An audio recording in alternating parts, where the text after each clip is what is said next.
Thank you, Mr. Chair and members, for allowing me to present Senate Resolution 14 today, which is an annual Women's Caucus resolution commemorating April 30th as Denim Day and April as Sexual Assault Awareness Month. Though I have presented this resolution before, this is my first time as a member of this Senate. I'm heartened to see many of you wearing denim in this chamber today as well around our Capitol community. Whether that's jeans or denim jackets and clothing. I encourage everyone to do so on Wednesday on Denim Day as well.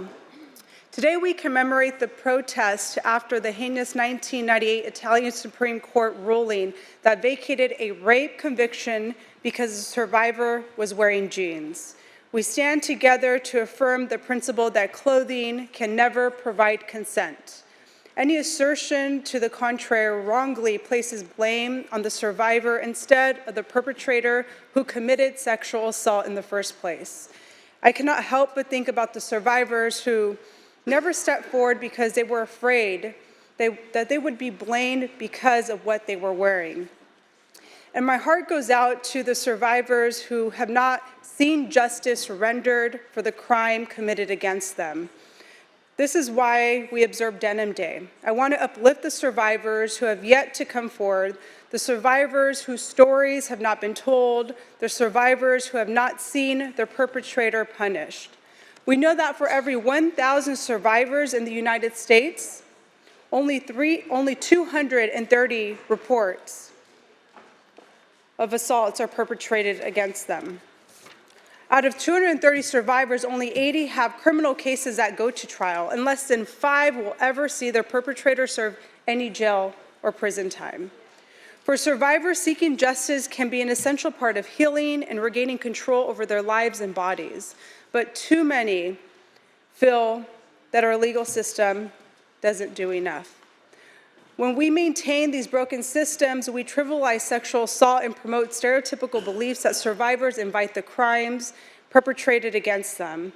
Yes, there has been progress in recent years. In 2021, this legislature finally closed the Denim Day loophole in California and prohibited the use of clothing as evidence of consent by approving My Assembly Bill 939. Nevertheless, as a legislature, there is still much more work for us to do to end sexual assault. We must pursue holistic, trauma-informed policies and create a culture where survivors both feel safe and empowered to step forward and report what happened to them.